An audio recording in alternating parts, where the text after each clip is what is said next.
बच्चों एक्सरसाइज 4.2 का question number first का सेकंड क्वेश्चन है, फाइंड कीजिए एरिया ऑफ द ट्रायंगल्स। तो आपको area of the triangles find out करना है। साथ में इसमें क्या दिया है, तो वर्टिसेस दिया है बच्चों।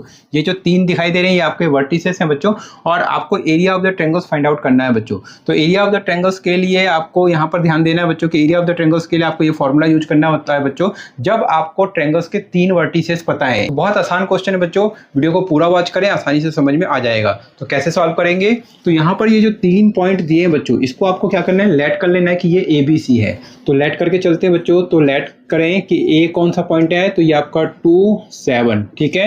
बी पॉइंट हमारे पास क्या है, तो ये है 1 1। साथ में सी पॉइंट है हमारे पास 10 8। तो ये तीन पॉइंट हमें पता चल गया बच्चों।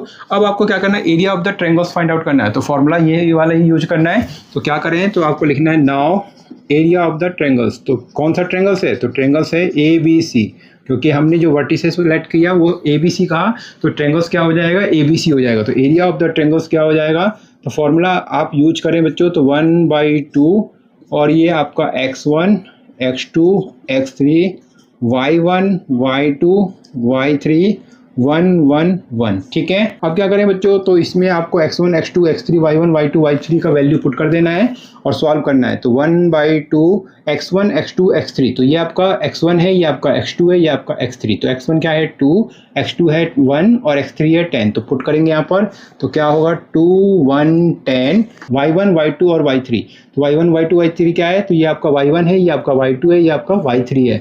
तो क्या लिखे बच्चों, तो ये आपका होगा 7 1 और 8 होगा, और ये 1 1 1, इसको ऐसे ही लिख देना है, ठीक है। अब आपको क्या करना है, इस डिटरमिनेंट का क्या करना है बच्चों, वैल्यू फाइंड आउट करना है।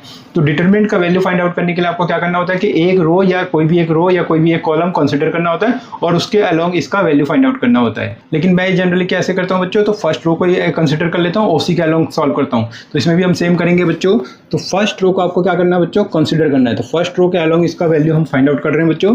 तो क्या करें, तो ये 1/2 तो ऐसे ही होगा, और फर्स्ट रो का फर्स्ट एलिमेंट मतलब 2 है, इसको आपको क्या करना है बच्चों, हाइड करना है। तो पहले 2 को लिख लेना है और उसके बाद हाइड करना है, तरीके से इसको हाइड करना है बच्चों। तो जब आप हाइड करेंगे तो क्या दिखाई देगा, 1 1 8 1। तो यही लिखना है आपको 1 1 8 1, ठीक है।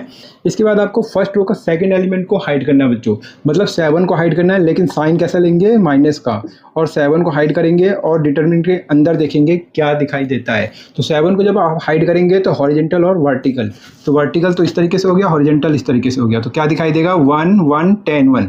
तो इसको आपको लिखना है बच्चों 1 1 और ये आपका 10 1, ठीक है। अब आपको क्या करना है, फर्स्ट रो का थर्ड एलिमेंट को हाइड करना है बच्चों, लेकिन प्लस साइन के साथ हाइड करना है। तो क्या करें, तो 1 को हाइड कर रहे हैं बच्चों। 1 को हाइड करेंगे बच्चों, कैसे हाइड करेंगे, हॉरिजॉन्टल और वर्टिकल। तो हॉरिजॉन्टल मतलब इस तरह, और वर्टिकल मतलब इस तरीके से। तो इस तरीके से हाइड करेंगे तो क्या दिखाई देगा, तो 1 1 10 8।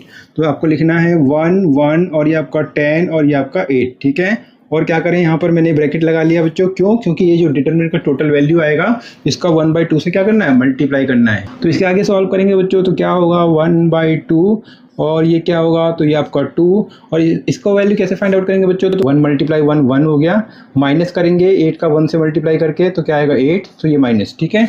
अब यहाँ पर यही काम आपको यहाँ पर भी करना है बच्चों। तो 7 1 का 1 से मल्टीप्लाई 1, 10 का 1 से मल्टीप्लाई तो 10, और क्या करेंगे, माइनस का साइन, ठीक है, बीच में, राइट। यहाँ पर देखें बच्चों, तो ये आपका क्या होगा, ये 1 का मल्टीप्लाई 8 से करें तो 8, 10 × 1 तो माइनस का 10 होगा, ठीक है। और इसको क्या करें, तो सॉल्व करते रहेंगे बच्चों। तो सॉल्व करते हैं तो क्या आएगा, तो ये आपका आएगा 1/2 और ये आपका 2 हो गया। 1 - 8 तो बच्चों माइनस का 7 होगा। यहाँ पर देखें तो ये आपका क्या होगा 7, और क्या करें, तो 10 - 1 तो ये आपका माइनस का 9 होगा।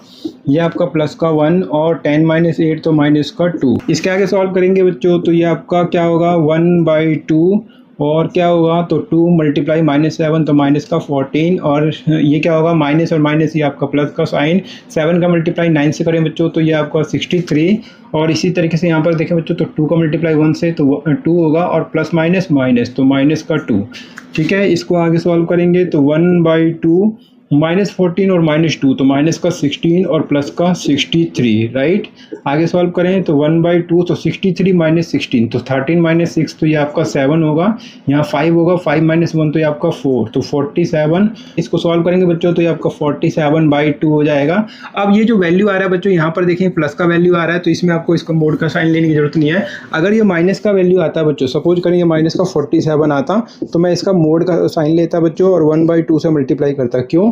क्योंकि एरिया नेगेटिव नहीं हो सकता बच्चों, ठीक है। तो यहाँ पर तो प्लस का वैल्यू आ रहा है, तो आपको यहाँ पर मोड का साइन लेने की जरूरत नहीं है, ठीक है। और आपको यहाँ पर लिख देना बच्चों स्क्वायर यूनिट्स, तो इसका जो आंसर आता है वो स्क्वायर यूनिट्स में हो जाएगा और यही हो जाएगा इसका आंसर बच्चों। तो उम्मीद करता हूँ बच्चों ये सेकंड पार्ट भी आपको बहुत आसानी से समझ में आ गया होगा, कोई भी डाउट नहीं रहा होगा बच्चों।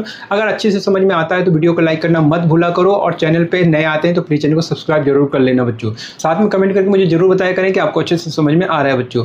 तो मिलते हैं नेक्स्ट वीडियो में बच्चों। अपने वीडियो को वॉच किया, इसके लिए आप सभी को बहुत बहुत धन्यवाद बच्चों।